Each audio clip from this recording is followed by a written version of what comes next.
po jako akawuwo tujja kubanga tuzimba okulaba nti Uganda ekulaakulana. Mu kaifo w'okutumbula ebyobusuubuzi wakati w'eggwanga lya Uganda ko n'eggwanga lya Somalia, amawanga gano gombiriri gakukola endagaano okukolagana obulungi mu nsonga zino ez'ebyobusuubuzi.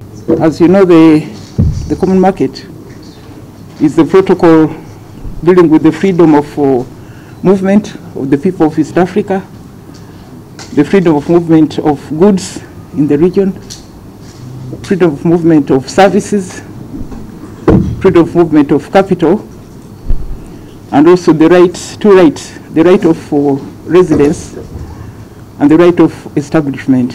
Mu lukuŋŋaana lwa bannamawulire ku Media Center mu Kampala, Professor Sam Tulia Muhika nga ye mubaka wa Uganda mu ggwanga lya Somalia agambye nti Uganda mu mwaka gwa 2007 yatereeza emirembe mu ggwanga lya Somalia era nga mu kiseera kino eddembe lyabukala dda mu ggwanga lino, kale nga tewali kirobera mawanga gano gombiriri kukolagana mu nsonga za byabusuubuzi. Twagenda Somalia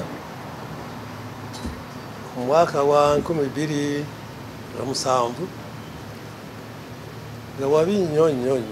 ono era agamba nti wadde nga wakyaliyo ebitannaba kutereera naye kino tekirobera amawanga gano kukolera wamu n'okusingira ddala mu nsonga z'ebyobusuubuzi okusobola okutumbula enkulaakulana wakati w'amawanga gombiriri. Naye kati mu mwaka guno wetutuuse eddembe tenaajula yonna, tenaajula wonna na yonna. Bino ebijjidde ng'amawanga agali ku lukalu lwa East Africa gali mu kutema mpenda ezigaziya ebyobusuubuzi byago era nga n'eggwanga lya Somalia lyateekayo dda okusaba kwalyo okwegatta ku mukago guno nga Minister obuvunaanyizibwa ku nsonga za East African Community Honorable Rebecca Litwala Kadaga wannyonnyola. We still have the most expensive tickets in the region. Some of the tickets in East Africa are more expensive than a ticket to Europe or a ticket to the Middle East. So we also agreed to address that one. There is also the issue of restrictions against one another's airlines, restrictions on routes, landing rights, etc.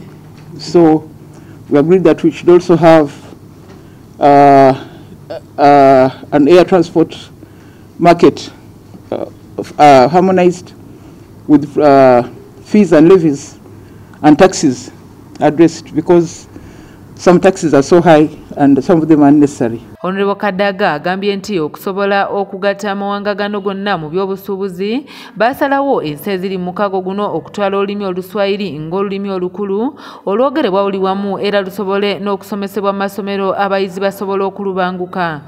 It will involve capacity building programs, to involve infrastructure and equipment, to involve technical support for the staff and so on.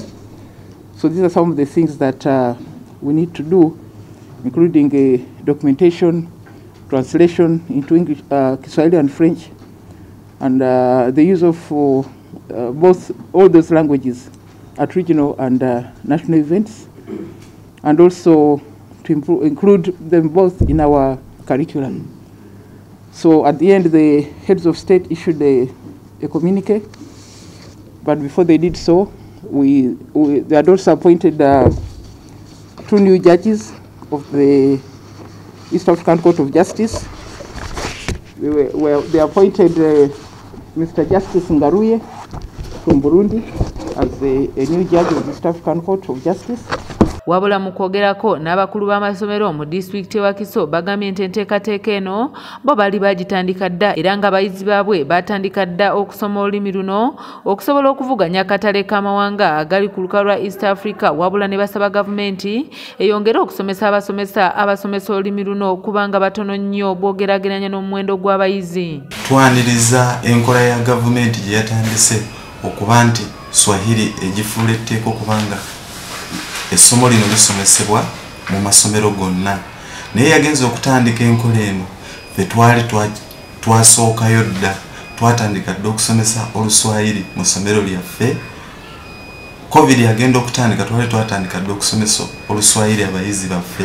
sanze nnyo ebizibu byonna by'okusomesa olulangweji olwo abaana nabo batende kubaagala kuyiga gasiku za wiiki tuli wana bazadde webale gavumenti webale tuleetere eno new language tufananga abo ba Tanzania ne ba Kenya. Babakulembeze ku mitendera egy'enjawulo bawagidde enteekateeka eno eya Uganda okutta omukago n'eggwanga lya Somalia naddala mu by'obusuubuzi era ne basaba amawanga agali mu mukago guno okugattako Somalia mu mukago guno kino kiyambeko abantu okuva mu mawanga amalala okufuna emirimu mu ggwanga lino. Gavumenti ya Uganda webanga egenda kukwatagana ya Somalia tufune ku byensuubu bigana ekyo kirungi nnyo era nsaba buli munnayuganda akiwagire.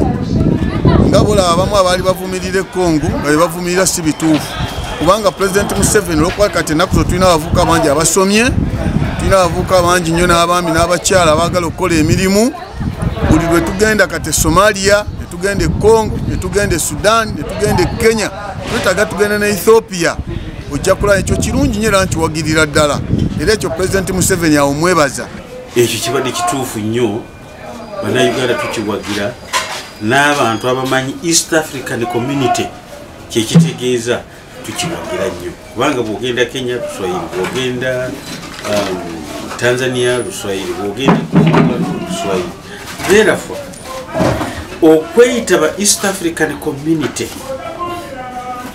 we need to have identification. Stephen Tumusime yakusakidde eggulire lino okulwa ABS Television. Tubenga bannayuganda basobola okufuna emirimu, abasawo bajja kugendayo bafune, abasomesa